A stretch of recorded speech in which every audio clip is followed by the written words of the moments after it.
देखिए भैया, तो लास्ट क्लास में हमने पढ़ा था। क्या किया था लास्ट क्लास में? अच्छा।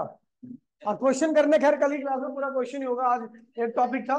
ठीक है, तो उसको कराना था मुझे। ठीक है, तो टॉपिक का नाम है रेजिस्टिविटी। ठीक है, रेजिस्टिविटी।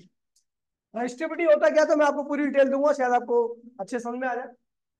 लिखा हुआ it is a variable factor. ये एक वेरिएबल फैक्टर है किसके अंदर का? रेजिस्टेंस का। किसका वेरिएबल फैक्टर है? रेजिस्टेंस का। Which depends upon the temperature. जो किस पे डिपेंड करता है? टेम्परेचर पर।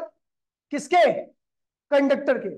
And independent of the length area of the cross section of the conductor. कह रहा भैया कि आपका जो ये आ, वो रेजिस्टिविटी होती है, वो क्या है भैया? एक वेरिएबल फैक्टर है। इससे पहले आपने 10th क्लास में पढ़ा होगा कि रेजिस्टिविटी क्या होती है? कांस्टेंट फैक्टर होता है। क्या होता है? लेकिन अभी आपने यहाँ पे टेम्परेचर भी पढ़ा, तो टेम्परेचर का इफेक्ट आपको पता है भैया, रेजिस्टेंस पे पड़ता है। एक्चुअल में रेजिस्टेंस पे नहीं पड़ता है, रेजिस्टिविटी पे पड़ता है। रेजिस्टिविटी पे जब पड़ता है तो वो, ठीक है भैया, अब वो रिलैक्सेशन टाइम को क्या करता है? घटा या बढ़ा देता है, जिसकी वजह से रेजिस्टिविटी चेंज हो जाती है और रेजिस्टेंस चेंज हो जाता है। ठीक है, तो मैंने कहा भैया रेजिस्टिविटी क्या होता है? एक वेरिएबल फैक्टर है। किसका? रेजिस्टेंस का। ठीक है, जो कि डिपेंड करता है किस पे? टेम्परेचर पर। किस पे डिपेंड करता है? Of the conductor and independent of the length of the length and area of cross section of the conductor. ठीक है, मैंने कहा भैया, ठीक है, ये कॉपर है, ये भी क्या है? कॉपर है। इसका एरिया अलग है, इसका एरिया अलग है, इसकी लेंथ अलग है, इसका लेंथ अलग है, लेकिन दोनों का टेम्परेचर क्या है? सेम है। तो इन दोनों की रेजिस्टिविटी क्या होगी? सेम होगी। लेकिन अगर मैं यहां पर दोनों का टेम्परेचर को अलग अलग कर दूं, तो मटेरियल्स होने के बावजूद भी आपकी रेजिस्टिविटी क्या होगी? बदल जाएगी। ठीक है, यहां पर नोट में लिखा हुआ है at a given temperature. Given temperature पर for a given material. Given temp मतलब फिक्स टेम्परेचर है, और मटेरियल भी क्या है? फिक्स है। रेजिस्टिविटी क्या होती है?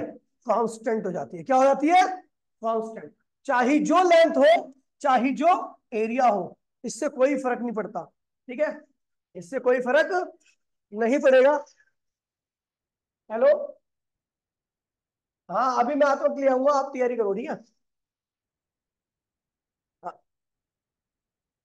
ठीक है ठीक है, मैं अभी ले आऊंगा। ठीक है, अरे लग जाएगा 20 मिनट। ठीक है, अरे यार नौटंकी मत करो, अभी क्लास लूँ ना।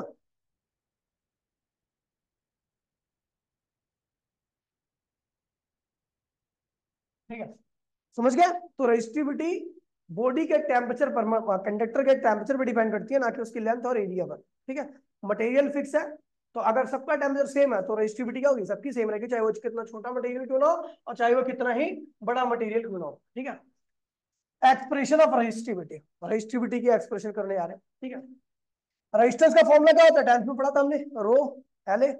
और यहां पर मैंने बनाया था डी आगे सर पे। लेंथ से लेंथ क्या हुआ? कैंसिल हो गया, एरिया से एरिया कैंसिल हो गया। रेजिस्टिविटी का फॉर्मूला क्या आ गया? मैं 3 यानी आपकी रेजिस्टिविटी, ये फॉर्मूला हो गया रेजिस्टिविटी का। मैं क्या है? एम क्या है? इलेक्ट्रॉन, इलेक्ट्रॉन का मास। टाउ क्या है? दो कोलिजन के बीच का टाइम, यानी ये वो टाइम है जिसमें कोलिजन नहीं हुआ। एन क्या है?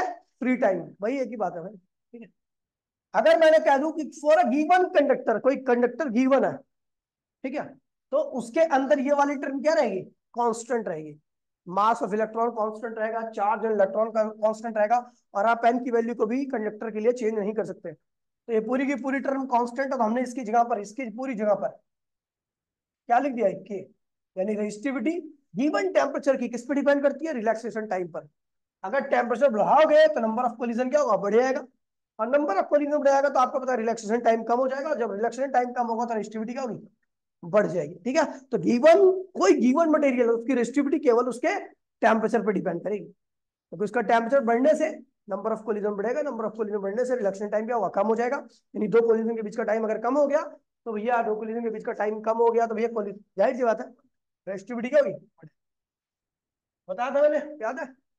सारी पुरानी बातें। Note two, at a given temperature पर resistivity is different for different conductor. अलग अलग टाइप के कंडक्टर के लिए रेजिस्टिविटी क्या होती है, अलग अलग होती है एक ही टेम्परेचर पर। मतलब 20 डिग्री का रूम का टेम्परेचर है तो उसमें लोहा कॉपर वगैरह जो भी रखा है सबका टेम्परेचर क्या होगा, 20 ही होगा, लेकिन सबकी रेजिस्टिविटी क्या होगी, अलग अलग। अब यहाँ पर रेजिस्टिविटी क्यों अलग अलग होगी है, तो आपको बता दूं अलग अलग मटेरियल के अंदर फ्री इलेक्ट्रॉन्स की संख्या क्या होती है, अलग अलग होती है। और हम जानते हैं जो रेजिस्टिविटी होती है वो फ्री इलेक्ट्रॉन्स पे भी डिपेंड करती है, ठीक है। तो हमने यहाँ पर क्या कर दिया, टेम्परेचर को कांस्टेंट कर दिया। टेम्परेचर कांस्टेंट हो गया, सबका रिलैक्सेशन टाइम क्या होगा, सेम रहेगा। यानी बदल क्या रहा है, एन। जिसके अंदर फ्री इलेक्ट्रॉन ज्यादा होंगे उनकी रेजिस्टिविटी क्या होगी, कम, और जिनके अंदर फ्री इलेक्ट्रॉन कम होंगे तो यहाँ पे क्या होगी, रेजिस्टिविटी ज्यादा होगी। ठीक है, एन वेरिएबल है, अलग अलग मटेरियल के लिए अलग अलग टाइप के कंडक्टर के लिए एन की वैल्यू क्या होती है, वेरिएबल होती है, ठीक है। फिर आता है कंडक्टिविटी।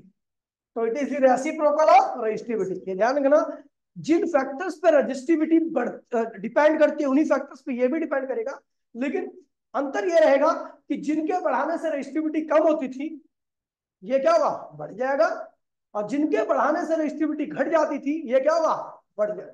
समझ गया, जो भी है सारा, जैसे रेजिस्टिविटी टेम्परेचर बढ़ाने से बढ़ती थी तो ये टेम्परेचर बढ़ाने से क्या होगी, घट जाएगी। नंबर ऑफ इलेक्ट्रॉन बढ़ाने से रेजिस्टिविटी कम हो जाती थी, नंबर ऑफ इलेक्ट्रॉन बढ़ते हैं रेजिस्टिविटी कम हो जाती थी, ये क्या होगी, बढ़ जाएगी। रेसिप्रोकल, सब कुछ सेम है, बस ये क्या उल्टा चलता है, ठीक है। तो it is the reciprocal of resistivity. Sigma, इससे सिग्मा से डिनोट करते हैं, 1 में रो के बराबर हो, तो रो की वैल्यू क्या होती है, 3 क्या था, तो उल्टा करोगे तो क्या होगा, 3 में आ जाएगा। यहाँ पर हम देख रहे हैं जो सिग्मा है यानी कंडक्टिविटी है वो किस पे डिपेंड करेगी, रिलैक्सेशन टाइम पर, और दूसरा फ्री इलेक्ट्रॉन्स पर, ठीक है। तो अगर टेम्परेचर कम है तो दो कोलिजन के बीच का टाइम क्या होगा, ज्यादा होगा, और दो कोलिजन के बीच का टाइम ज्यादा होगा तो टकराएंगे कम, ऐसे ही पता है, आगे ज्यादा बढ़ेंगे, ड्रिफ्ट वेलोसिटी क्या होगी, ज्यादा होगी, करंट भी क्या होगा, ज्यादा होगा, कंडक्टिविटी भी क्या होगी, ज्यादा होगा। नंबर ऑफ फ्री इलेक्ट्रॉन्स ज्यादा होंगे तो आपको पता है भैया वो भी क्या होगा, अच्छा कंडक्टर होगा, कंडक्टिविटी अपने आप क्या होगी, बढ़ जाएगी। अच्छा एक बात ध्यान में रखना, क्योंकि हमें पता है ये दोनों एक दूसरे के उल्टा होते हैं, अगर ये 2 है तो ये क्या होगा, 1/2 होगा, ये 4 है तो ये क्या होगा, 4 होगा, उल्टा होगा ना, तो इनका प्रोडक्ट क्या आता है, हमेशा 1 के बराबर आता है। ठीक है? ये क्वेश्चन आते हैं, डायरेक्ट क्वेश्चन, ठीक है। उसके बाद क्या कह रहा है भैया, ठीक है, we know relation between electric field, current density, ठीक है, या कंडक्टिविटी या रेजिस्टिविटी, इनके बीच का आपको रिलेशन निकालना है, ठीक है। चलो देखते हैं भैया, करंट क्या होता है, वी ना होता है। अच्छा, ए को इसके नीचे लाया तो ये बन गया, यहाँ पे क्या बचा, वी डी ई एन। अच्छा, ड्रिफ्ट वेलोसिटी क्या होती है, कैपिटल ई स्मॉल ई टाउ अपॉन में ये होती है, यही होती है ना। अब हमने क्या किया, आई अपॉन में ए क्या होता है, करंट डेंसिटी, ड्रिफ्ट वेलोसिटी की वैल्यू क्या है, एज इट इज लिख दीजिए, ई एन ऐसे लिख दीजिए, ठीक है भैया।